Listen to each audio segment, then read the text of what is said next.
Jai Mata Di. Hello everyone, welcome to all of you. In previous lecture we discussed about two respiratory disorder like emphysema and occupational respiratory disorder. But today in this class we discuss about some other respiratory disorder like altitude sickness. Altitude sickness है क्या और यह क्यों होता है, नहीं, इससे पूरी जानकारी हम लोग लेंगे यहाँ पर। तो इसे जानने के लिए, पूरी तरह से इसे डिटेल जानने के लिए, डिटेल जानकारी लेने के लिए हम लोग एक प्यारा सा एग्जाम्पल लेते हैं। प्यारा सा एग्जाम्पल क्या है कि जब एक नॉर्मल पर्सन जो एक प्लेन में रह रहा है, ठीक है, एक प्लेन में रह रहा है, ये नॉर्मल पर्सन जो है अपने वर्क के लिए या मज़े लेने के लिए या मान लीजिए कोई इंटरटेनमेंट के लिए या क्या करता है, एक पहाड़ पर चढ़ता है, ठीक है। पहाड़ पर चढ़ता है, जिस समय पहाड़ पर चढ़ने के समय यह बड़े मज़े में पहाड़ पर चढ़ते जा रहा है। चलिए इसको पहाड़ पर चढ़ा लीजिए पहले।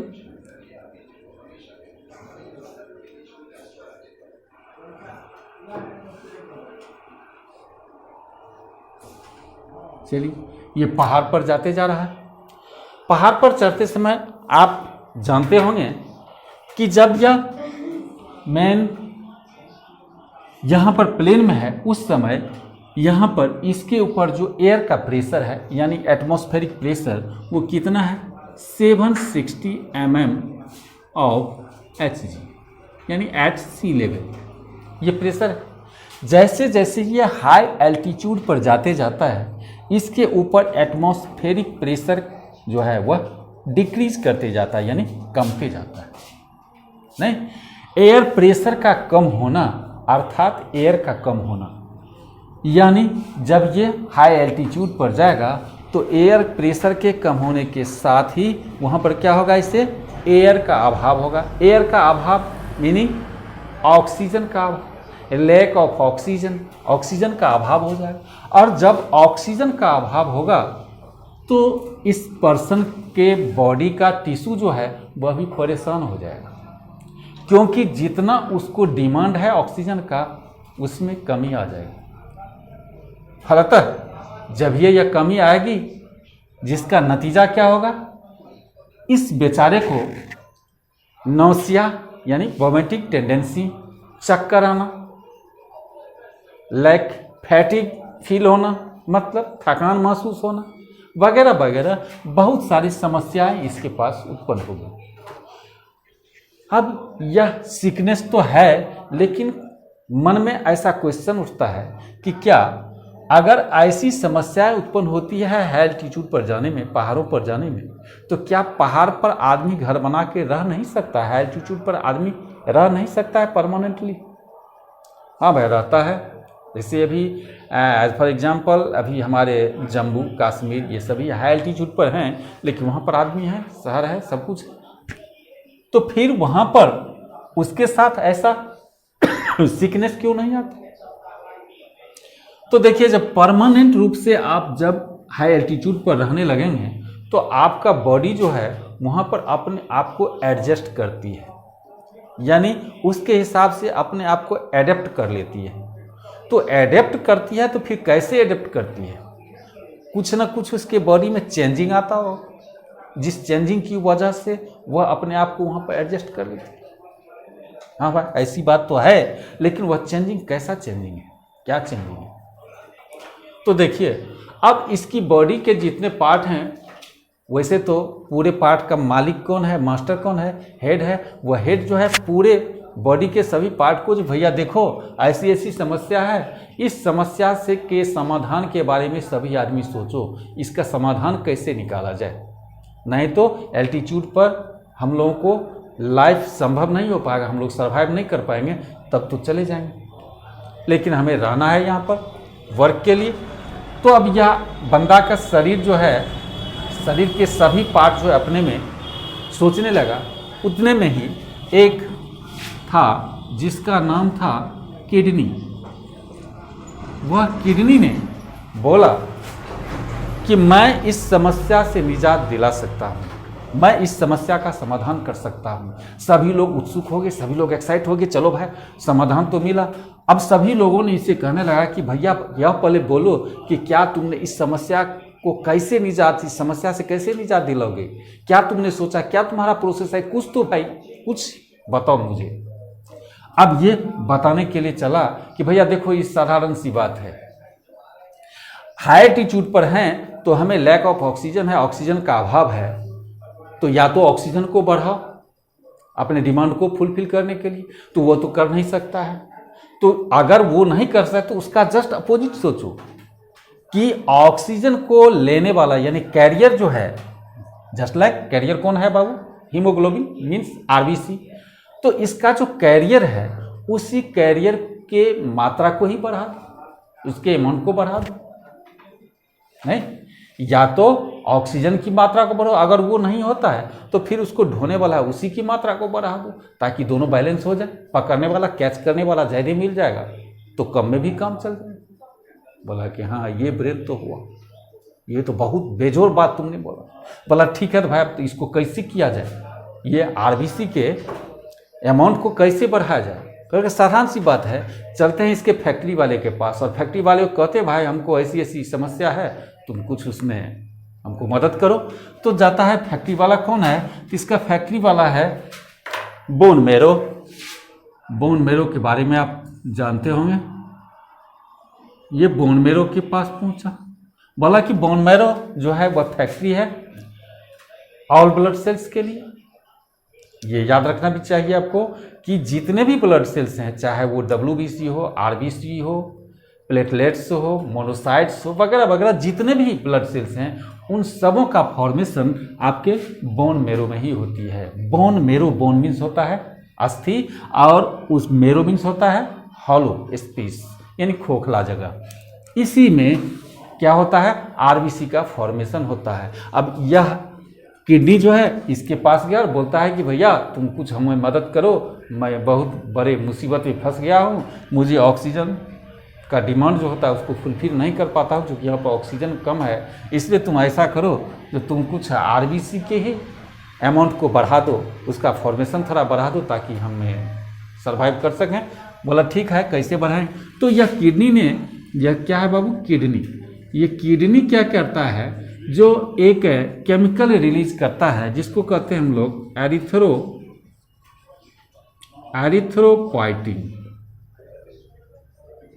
एरिथ्रोपोइटिन एक केमिकल रिलीज करता है और यह केमिकल रिलीज करने के बाद इसको भेजता है किसके पास, बोन मैरो के पास, बोन मैरो को एस्टिमुलेट करने के लिए। यह केमिकल जब बोन मैरो को एस्टिमुलेट करता है तो एस्टिमुलेट करने के बाद क्या होता है, आरबीसी का फॉर्मेशन बढ़ जाता है।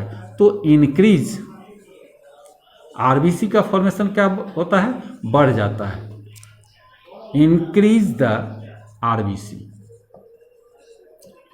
अब आरबीसी का फॉर्मेशन जब ये बढ़ा तो इस आरबीसी के फॉर्मेशन बढ़ने को एक अलग साइंटिफिक नेम से हम लोग जानते हैं, जिसको हम लोग कहते हैं इंक्रीज द आरबीसी। इसको हम लोग जानते हैं अलग टर्म से polycythaemia.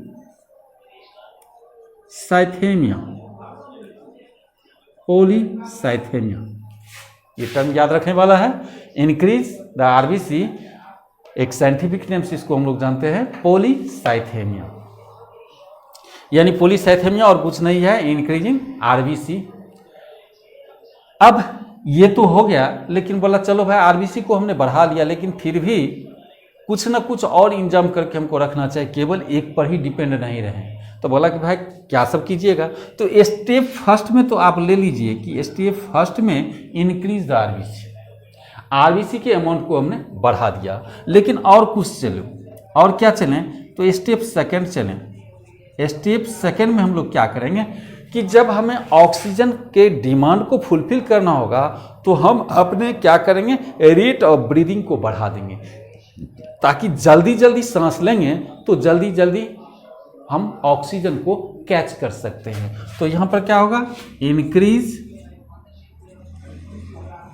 In rate of breathing, आप ज़्यादा जल्दी जल्दी सांस लेने, ऐसे ऐसे सांस लेने, इसको क्या हम लोग कहते हैं अपने जनरल भाषा में, नॉर्मली हम लोग इसको कहते हैं हाँफने लगते हैं, नहीं। तो ये भी एक तरीका है ऑक्सीजन के डिमांड को फुलफिल करने का। थर्ड मोस्ट इम्पोर्टेंट स्टेप जो है उसमें क्या होगा कि स्टेप थर्ड में आप देखिएगा कि इससे पीछे हम लोग पढ़ चुके हैं। जरा इस एक बार हो तो स्क्रीनशॉट ले लीजिए, नहीं तो इसको थोड़ा हम लोग इरेज करते हैं, ठीक है, थोड़ा स्पेस के लिए। इससे पिछले क्लास में हम लोग पढ़ चुके हैं हीमोग्लोबिन के स्ट्रक्चर के बारे में कि एक हीमोग्लोबिन मॉलिक्यूल जो होता है वह 4 हिम पार्टिकल्स से मिलकर के बने होते हैं, और चारों हिम पार्टिकल्स में 4 ग्लोबिन चेन होता है ना, ग्लोबिन चेन होता है चारों में, और ये 4 हो गया हिम पार्टिकल, इससे 4 ग्लोबिन चेन लगे, जिसमें 2 होता है अल्फा चेन्स और 2 होता है बीटा चेन्स, ठीक है। इतना तक तो हम पढ़े हैं। और ये प्रत्येक हिम पार्टिकल जो है वो एक एक ऑक्सीजन मोलिक्यूल को क्या करता है, कंबाइंड किए रहता है। लेकिन इन नॉर्मल कंडीशन, इससे पिछले क्लास में हम लोग पढ़ चुके हैं भली भांति, इन नॉर्मल कंडीशन यदि यह हीमोग्लोबिन हमारे सेल के पास आती है और सेल जब इससे क्या करता है, ऑक्सीजन का डिमांड करता है, तो इन 4 में से केवल एक ही जो है वह ट्रांसफर करता है O2 को, यानी 1 oxygen is transferable to cell, नहीं, केवल एक ऑक्सीजन को ट्रांसफर करता है। लेकिन कब, in normal condition at plain level यानी सी लेवल। जब ये बंदा हाई एल्टीट्यूड पर जाता है तो धीरे धीरे जैसे जैसे ये हाई एल्टीट्यूड पर जाते जाता है, इस हीमोग्लोबिन का की ऑक्सीजन से जो एफिनिटी है, एफिनिटी मतलब बंधुता, दोस्ती है, ये दोस्ती में भी दरार आने लगती है। दोस्ती में दरार आने का मतलब क्या हुआ, दोस्ती यानी इसको जो हाई एफिनिटी था वह एफिनिटी जो है वो कमते जाती है, और कमने के कारण अब क्या करता है, यह एक ऑक्सीजन को जो छोड़ता था अब वह ज़्यादा ऑक्सीजन को छोड़ने लगा। सो थर्ड स्टेप में हम लोग कहते हैं अब ज़्यादा ऑक्सीजन को छोड़ने लगेगा तो क्या होगा, ऑक्सीजन का जो डिमांड था वो और थोड़ा फुलफिल होने लगेगा। तो स्टेप थर्ड में कह सकते हैं हम लोग decrease in affinity of O2 from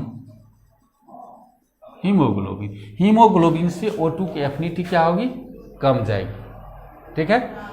और इस प्रकार यह ऑक्सीजन डिमांड को फुलफिल करेगा और एल्टीट्यूड सिकनेस से बच पाएगा, ठीक है। अब इसके बाद हम लोग अगले डिसऑर्डर पर चलेंगे।